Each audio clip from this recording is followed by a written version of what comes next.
All right, well, let me pray. My name's Matt. If I haven't met you, pastor here. Let's pray. God, we've come to meet with you, to hear from you, to encounter you, and be transformed, to continually be transformed by you. And so I pray that in ways obvious and in ways mysterious, your Spirit would be doing that within us today. Help us to hear from you and give us courage to follow you. In the name of Jesus, amen. Amen.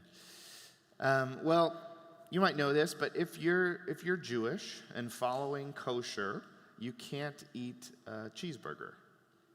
You can't eat a cheeseburger. And Sarah and I were doing this elimination diet called Whole30, and it ended last week. But when you're on it, you can't eat a whole bunch of stuff. Yeah. You can't eat a whole bunch of stuff for 30 days. And one of the things you can't eat is any dairy. You can't have any gluten, any sugar, any alcohol. But one day we were both craving cheeseburgers when we were on it. And we thought, you can order lettuce wrap burgers as long as you don't get cheese on them. So we got those because it was compliant. And Sarah took maybe 3 bites and then with a look of just ultimate depression set it down and said, this burger just isn't worth it without cheese. What's the point? And I tried to carry on and I'm more of an optimist in our relationship. And I was like, it's not that bad. The meat is juicy and salty. It's good. But ultimately, I agreed. And recently, since we're now done with Whole30, I had a burger again with cheese. And, it hits different, as they say. There's just something about it, something about the way the cheese melts, sort of intimately covering the patty of beef. The two almost become one.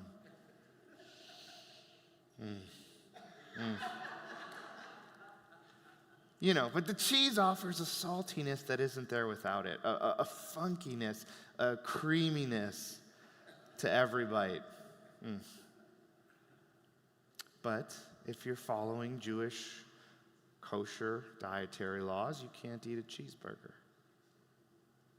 In fact, no dairy and meat can be consumed together.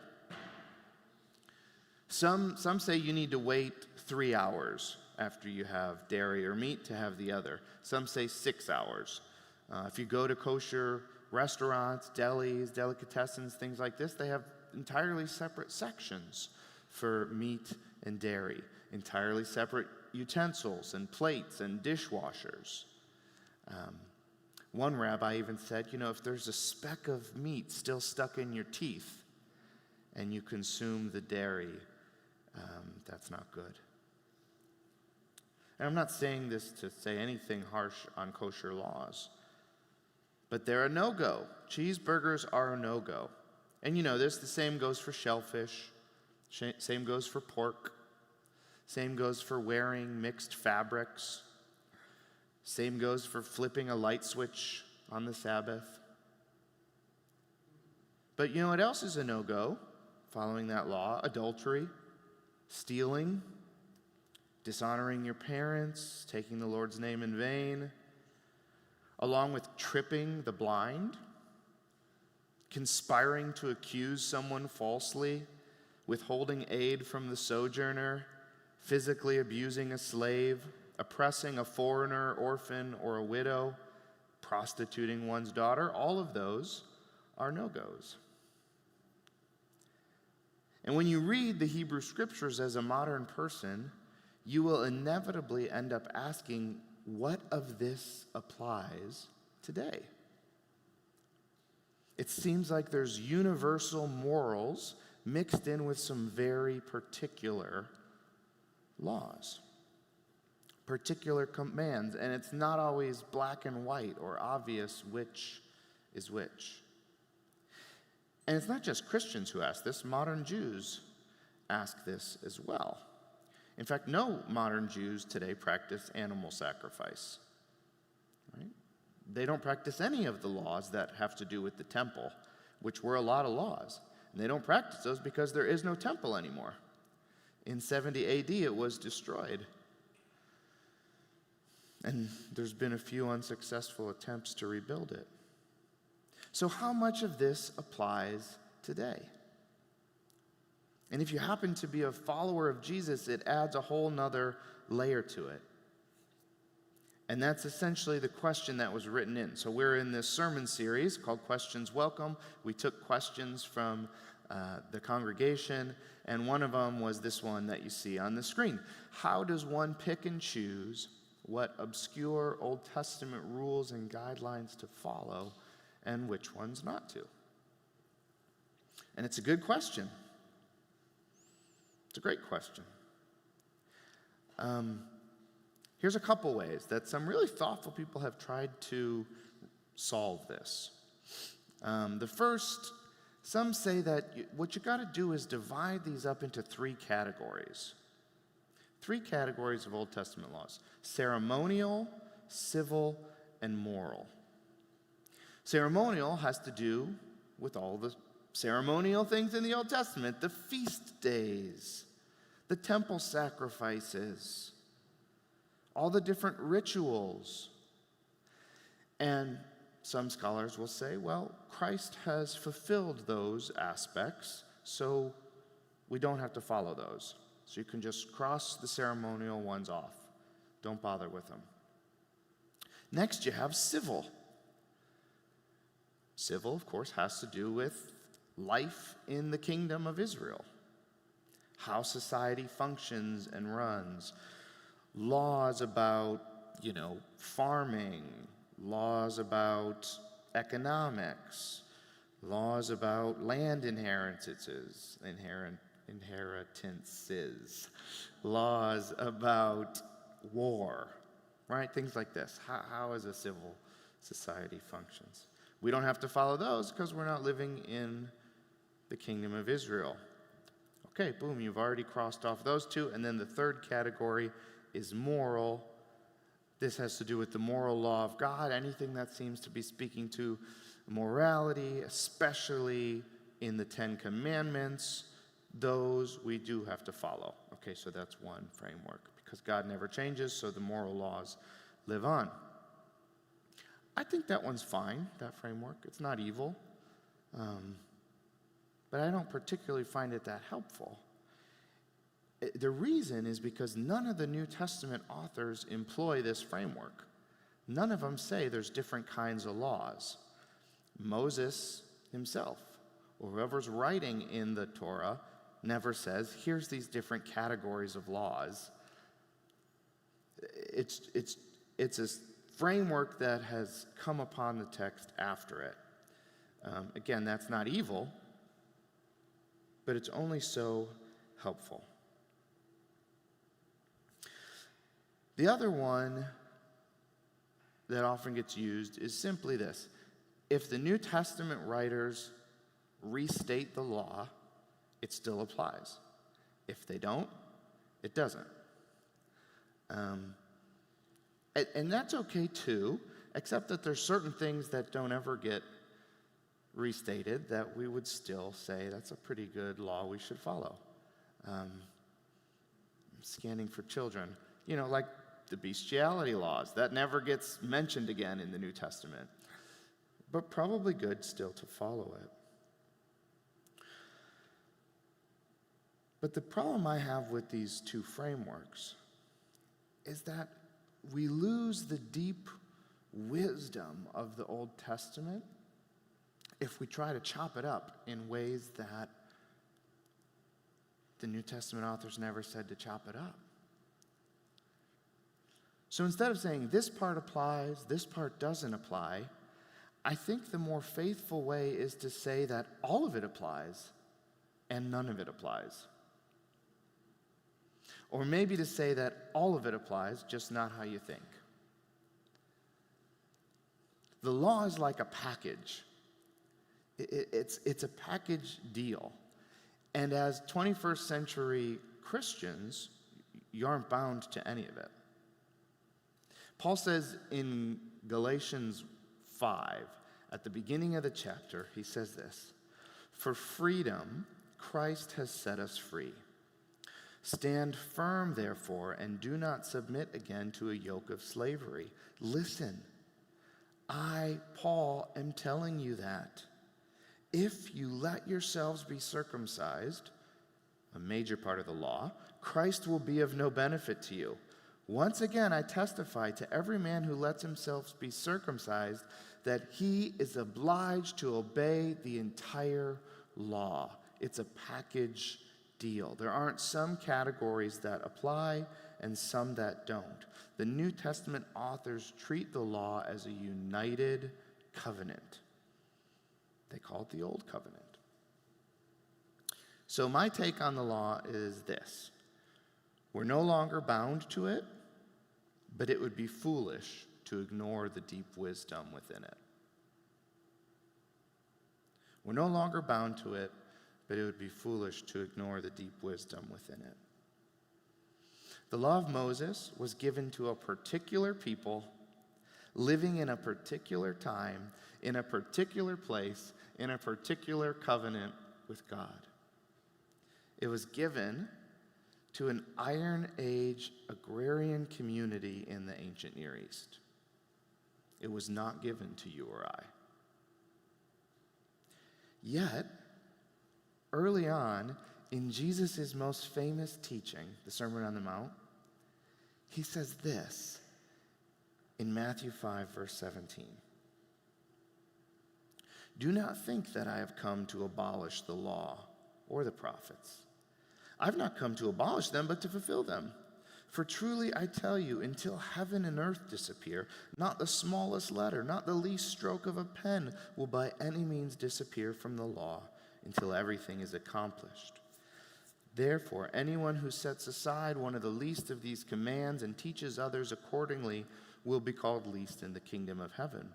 But whoever practices and teaches these commands will be called great in the kingdom of heaven. For I tell you that unless your righteousness surpasses that of the Pharisees and the teachers of the law, you will certainly not enter the kingdom of heaven." He says, "Do not think I have come to abolish the law, the Torah, and the prophets, but to fulfill them." Jesus says he's not erasing or destroying the teachings and instructions in the Torah. And he's not erasing the prophet's interpretation of that.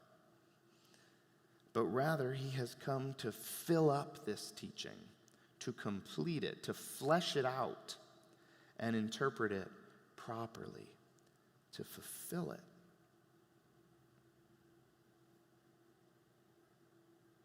He hasn't come to destroy the law, but to fulfill it.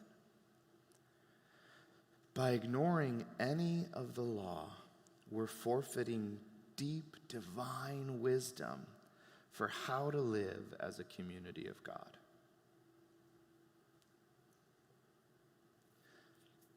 As I was reading about how to preach on this week, it was overwhelming because there's all this sort of stuff. I read almost a whole book that's just about the difference between how law functioned in the ancient Near East to how modern law in the West functions. And it's just, the analogy he used is like, yes, football is a sport and curling is a sport. And so, yes, they're both law, modern law today, with statutes and case law and all that. And ancient Near Eastern law would be like curling, It's not similar in almost any sort of a way. And law itself is not the greatest translation. When they're talking about this sort of stuff, they're talking about Torah. Lowercase t, Torah, means teaching, instruction, guidance for how to live. Capital T Torah, they're referring to the first 5 books of the Hebrew Scriptures. So there's a lot that is very different. But by ignoring any of it, again, we ignore deep wisdom on how to live as a community of God. However, I'm not saying that the law of Moses applies on a 1-to-1 scale today. Right? People who would say that the law of Moses still applies today are called theonomists. Nomos meaning law, theo, God. They're people who say the law of God should still be followed exactly as it was today. So we should become a theocratic society that instills these laws and rules into our guiding documents and punish people accordingly.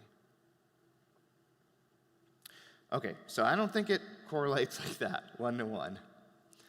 But I do want to mention a few interpretive principles that can be really helpful when thinking through the law and how it applies today. Mission, intention, and love. The first, mission, interpret the law of Israel through the mission of God for Israel. And so with this, we're starting with really big picture stuff. Interpret the law of Israel through the mission of God for Israel.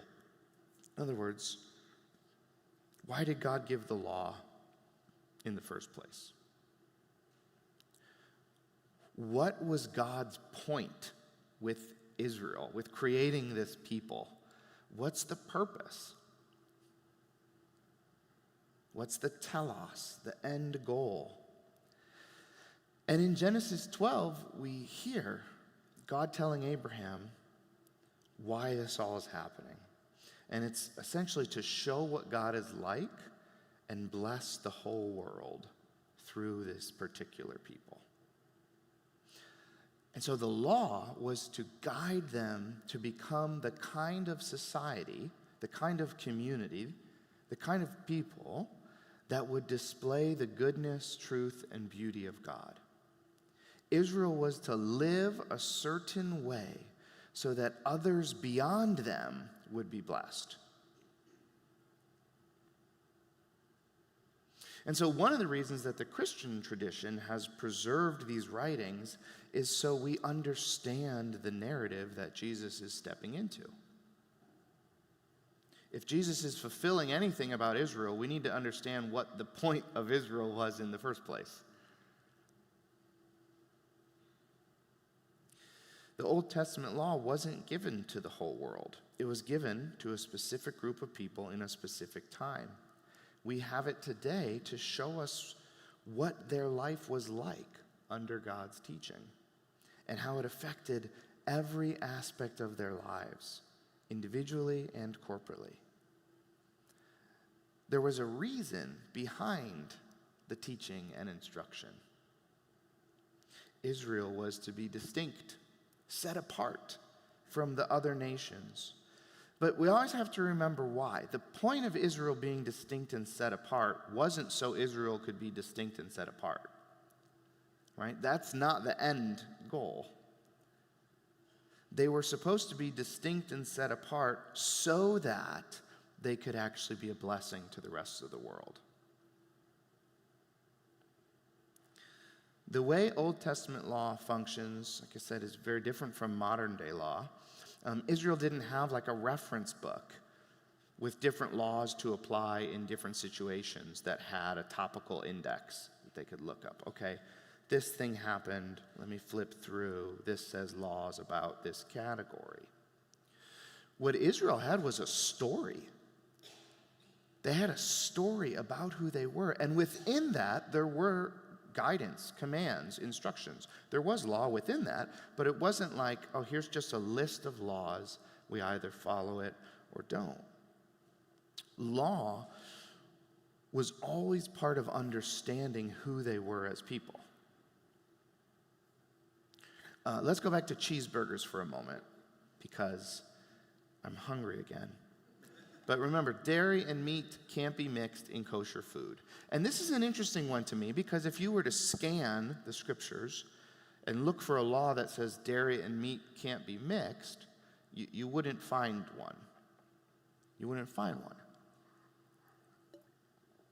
But what you'd find is this one law that gets repeated 3 different times in 3 different places. You know what it is?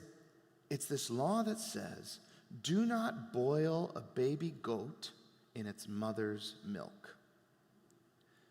Do not boil a baby goat in its mother's milk. And this can be really confusing if you use,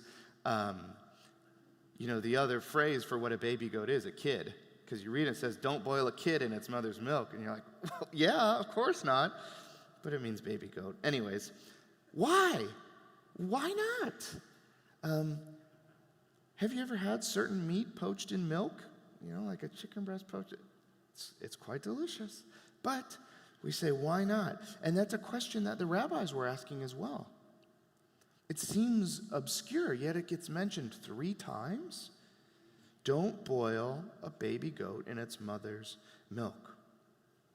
Some rabbis said this is a particular kind of law, and I forget what the Hebrew word is for it, but there's a particular kind of law that intentionally is obscure and mysterious, and the point of it is that you follow it even though it doesn't make sense. The point of it is you show your submission to God by saying, even though this makes no sense at all, I'm still going to follow it. So some think that's why this law exists. We're going to follow it. God knows more than we do, and we're not going to do it. Other rabbis were not satisfied with that answer, and what they came up with is that God doesn't want something dead being cooked in its very source of life. They're saying to do something like that would be inhumane. It would be cruel. The source that gives life, in this case the mother's milk, shouldn't be used to cook that which has lost its life. In this case, the baby goat. They're saying there's something off about that. Something cruel, something unholy, something that doesn't seem to be in alignment with the character of God. And for us, we live in a day and age where we're so distant from how our food comes to us, how it's made, the process that happens. I'm signed up for this thing called Butcher Box, where literally I get shipped to me a box of frozen meat that's already packaged. It just shows up on my doorstep. I don't have to reckon with how that meat got there.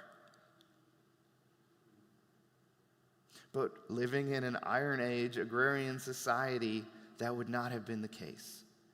You wouldn't just have a gallon of milk in your fridge and decide, I'm going to poach a goat leg in this. You would have a slaughtered goat, and you would have to make the intentional decision to then go put your hands on a mother goat and milk that goat to get the milk. Almost staring at that mother goat in the eyes as you're taking the source of life for her children and using it to cook one of her dead children.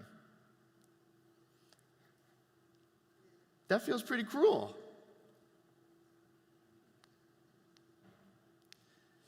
So that's the reason why the kosher law exists, not to mix dairy with meat. They're saying dairy is always meant to be the source of life, right? It's always coming from some mammals' milk that's meant to feed and nourish, and meat is always something dead. And it's really important in a lot of Jewish customs. You don't mix life and death. It needs to be clear that which gives life is different from that which has experienced death. But then there's a whole other layer to it. This is pretty cool. In 1928, there was a Syrian farmer who was digging and hit something heavy with their shovel. And so eventually some French archaeologists come out and they dig, and they find an ancient city called Ugarit, an ancient Canaanite city. And within that city, the coolest thing they find, I think, they find like some temples and stuff, but they found a giant library. A giant library. And in the library, they found some books that were for the Canaanite priests that described different religious rituals that they would do in Ugarit. And in one of their ceremonies, particularly a ceremony for fertility, it says to boil a baby goat in its mother's milk and then sprinkle that milk on whatever it is you're hoping will grow, either on land or on a woman that you're hoping will be fertile. And that's what they do. I mean, whether they actually did it or not, I don't know, but that's what it said in their book. And Israel, remember, the purpose of Israel is meant to be an alternative society that models another way of living. They're meant to be different. If the Canaanites are boiling baby goats in their mother's milk, the Israelites will not be doing that. God is saying to his people, you will not participate in this cruelty. You will not mix death with life, even though your neighbors are doing it. Even if your neighbors are doing it and it seems to be effective. If they've got double the crops growing than you've got, right? If their women are having more children, you are not to do this. If you're worried about fertility and harvest, you will come directly to me, God says, and I will provide for you. And I share this one because it seems like one of the most obscure of them all. But even within this seemingly obscure law, there's a moral logic behind it that's meant to differentiate Israel as humane, as caring for her animals, and as substantially different from the Canaanite people.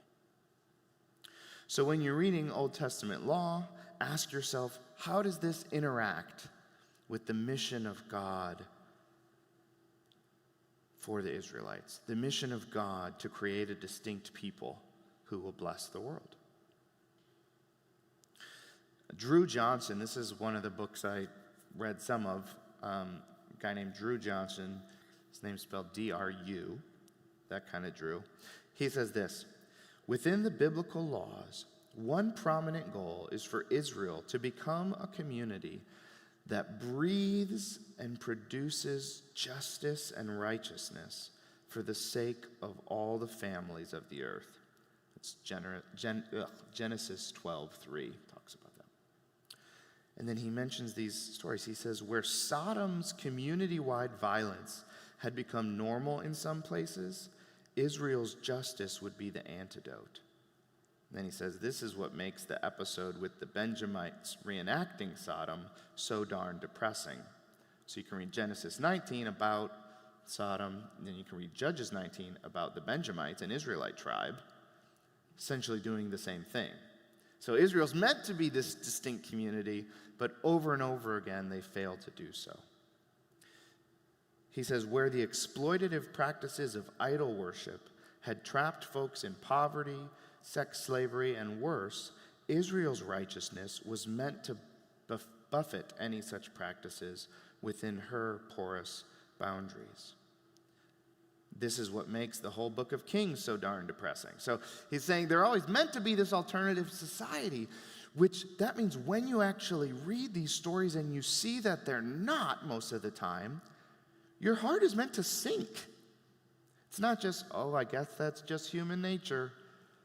This is a particular people that's meant to be different.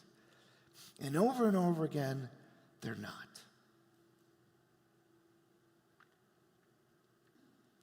So, to understand the purpose of some of these laws, we've got to understand the mission of God. Why is God making Israel in the first place? The second question we ask is about the intention of the specific law.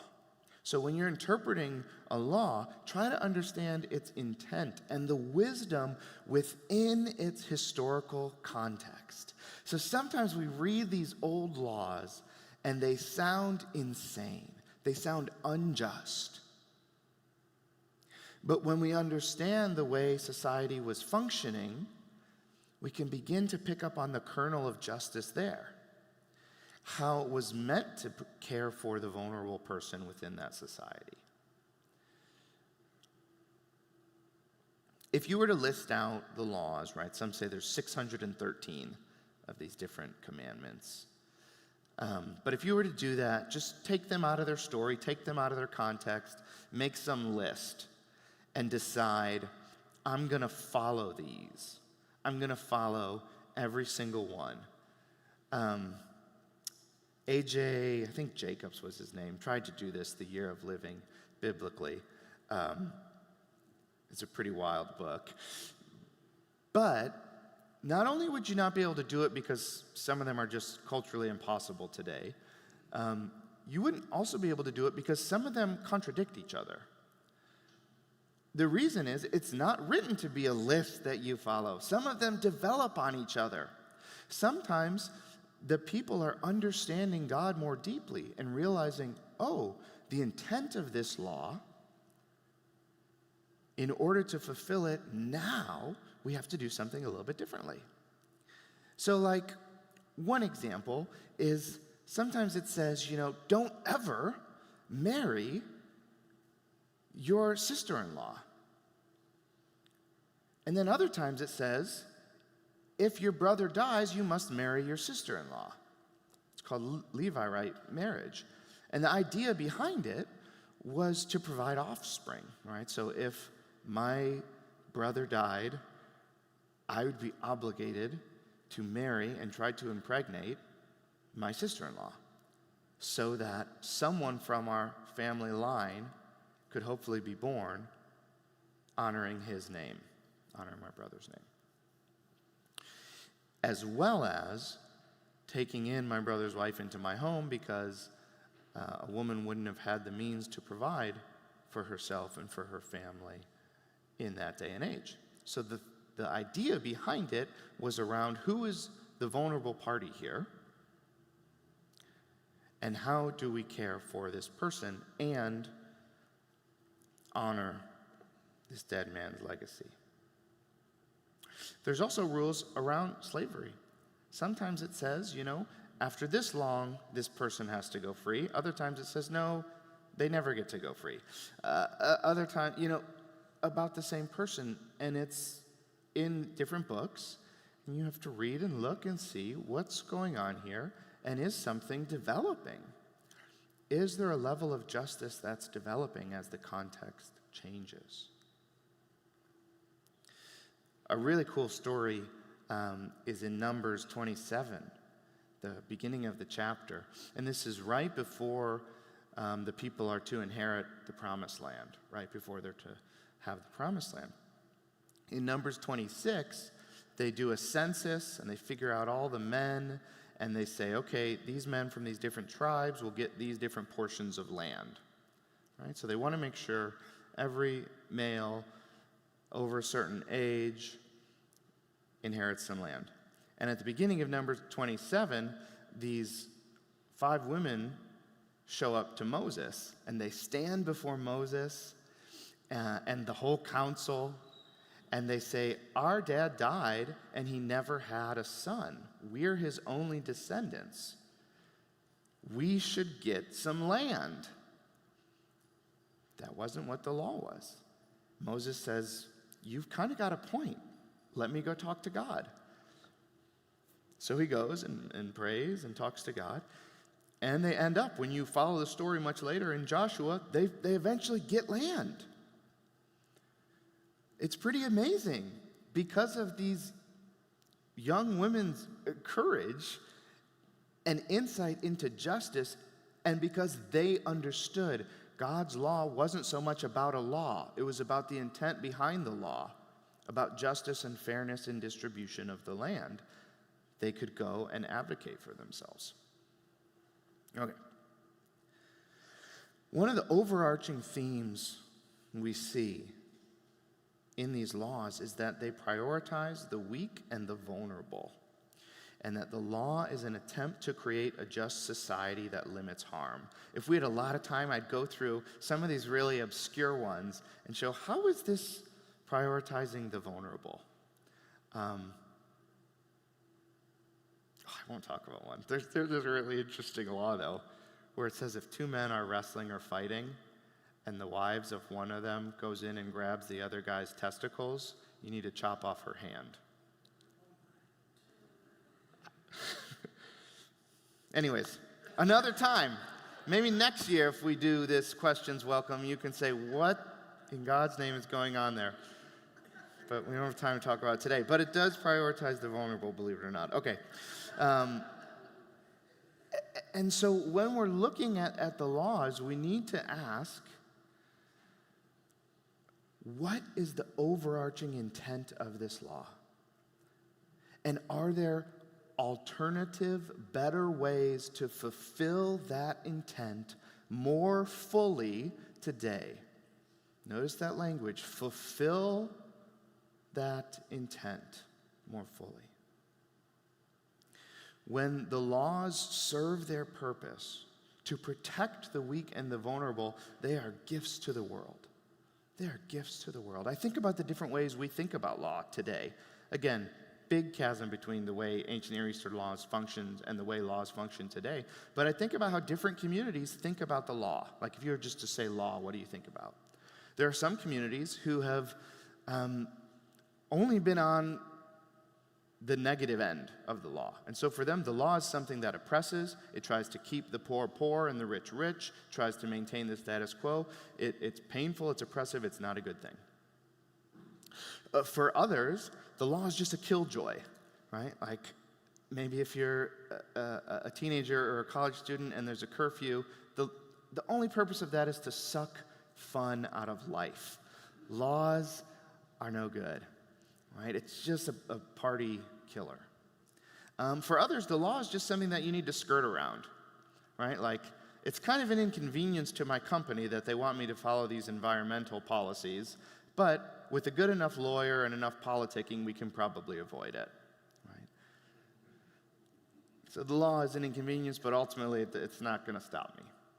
And then for others, the law is a safety net. The law, you've seen maintain order within chaos, you've seen protect you, and you're really grateful for the law. In ancient Israel, when the law served its purpose, when it actually protected the weak and the vulnerable, it was to be seen as a gift to the whole world. Look how law can function in a society. This is why the psalmists, they say, we love your law. It is amazing. Like it enlivens our hearts. We want the world to see what a just society can look like. Okay, so that's the second. Interpret the intent within its historical context. And then the last one is interpret the law through the lens of Jesus. Through the lens of Jesus. In Romans 10:4, Paul says, Christ is the goal of the law, which leads to righteousness for all who have faith in God. When we interpret the law through the revelation of Jesus the Christ, we're more likely to be oriented towards its deeper goal. Righteousness, right relationships with God, with one another, with ourselves, with all of creation. As Jesus interprets the Torah, we see the way he prioritizes the vulnerable and sums up the law through the interpretive lens of love. Jesus prioritizes human need, and in his teaching on the law, he's trying to show that that was always the point. There's a story in Matthew 12. We can read some of it. It says, at that time, Jesus went through the grain fields on the Sabbath. His disciples were hungry, and they began to pluck heads of grain and to eat. When the Pharisees saw it, they said to him, look, your disciples are doing what is not lawful to do on the Sabbath. He said to them, have you not read what David did when he and his companions were hungry? how he entered the house of God, and they ate the bread of the presence, which is not lawful for him or his companions to eat, but only for the priests? Or have you not read in the law that on the Sabbath the priests in the temple break the Sabbath and yet are guiltless? I tell you, something greater than the temple is here. But if you had known what this means, he quotes their scriptures, I desire mercy and not sacrifice, you would not have condemned the guiltless, for the Son of Man is the Lord of the Sabbath. Jesus is showing how the law can be used to condemn those who aren't even guilty of it. But he's also showing that there's a deeper theme running through this. He's saying there's something more good and beautiful here. He's saying the point of the Sabbath, one of the 10 commandments, right, one of the big 10, it's an important law, is not for us to offer God some sacrifice. He quotes the prophet saying, I desire mercy, not sacrifice. The point's not to offer God some sacrifice. Fine, God, I won't work for a whole day. I'll forfeit the income I could have got. I'll make this sacrifice for you. The point is for us to be formed into a people of mercy. God wants his people to be merciful. And to truly follow the law, then, is to realize that God's heart is for people. So human need must be prioritized. Jesus, over and over again, talks about how it's not just flat. We don't just read the Old Testament flat. He says in Matthew, I think it's 23:23, how there are certain priorities.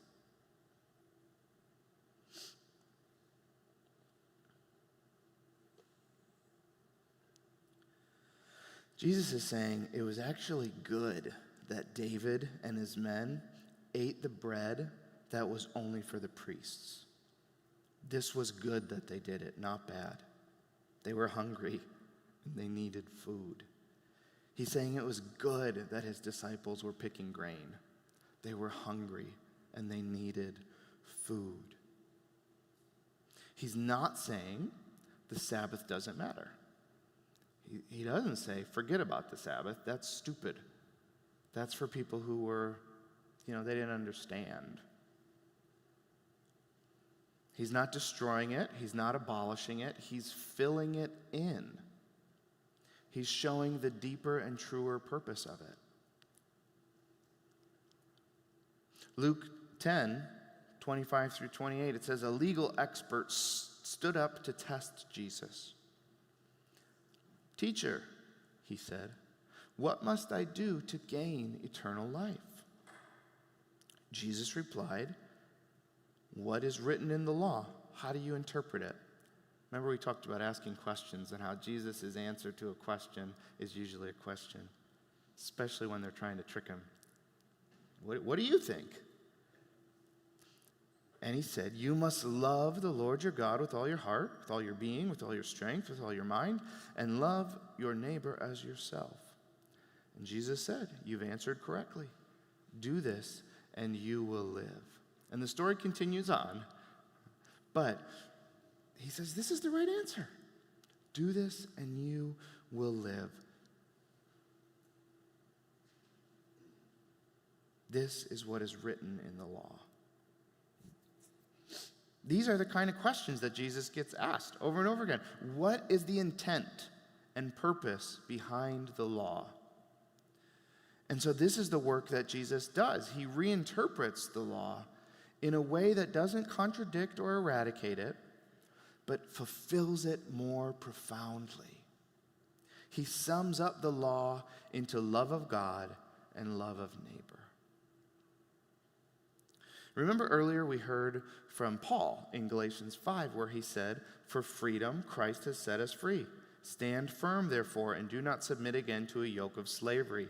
Listen, I, Paul, am telling you that if you let yourselves be circumcised, Christ will be of no benefit to you. Once again, I testify to every man who lets himself be circumcised, he is obliged to obey the entire law. And it sounds like it's mostly just saying, You've been set free, so be free. And it is, but then just a little bit later in the chapter, that was Galatians 5, 1 through 3. Picking up in verse 13, Paul says, you were called to freedom, brothers and sisters.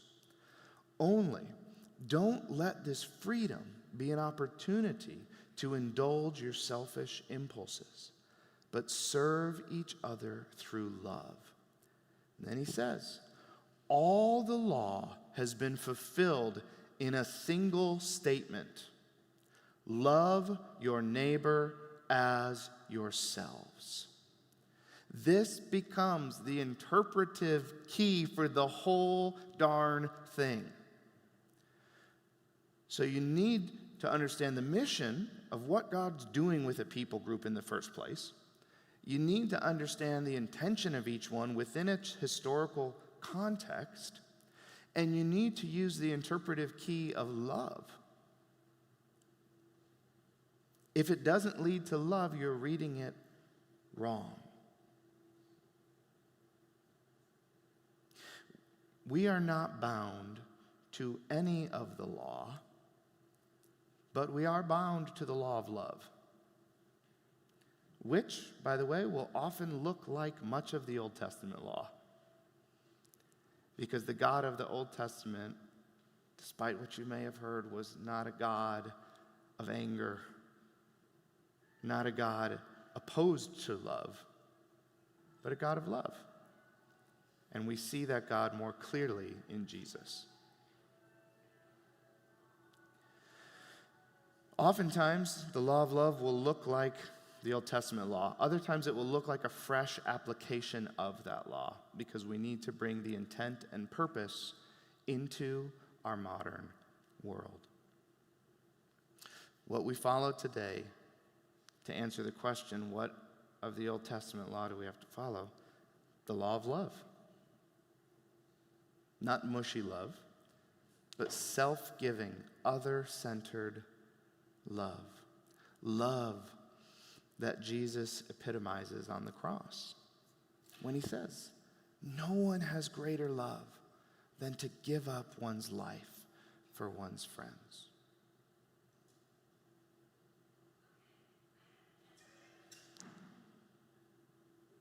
I think someone was maybe checking with Siri if that's true or not.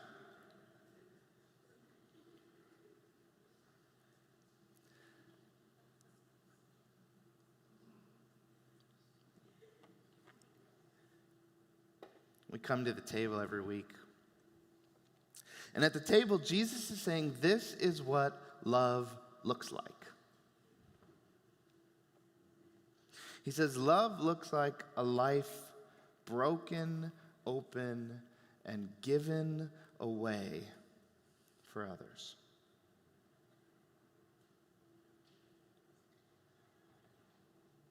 Jesus says, love looks like a life poured out for the sake of others. And it's at this table that Jesus says to his friends, I give you a new commandment,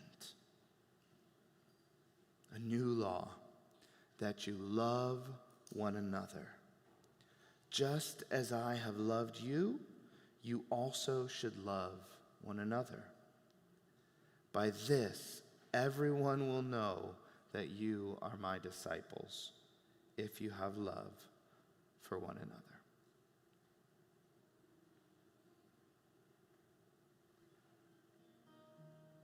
And so together, we proclaim, great is the mystery of faith. Christ has died, Christ is risen, and Christ will come again.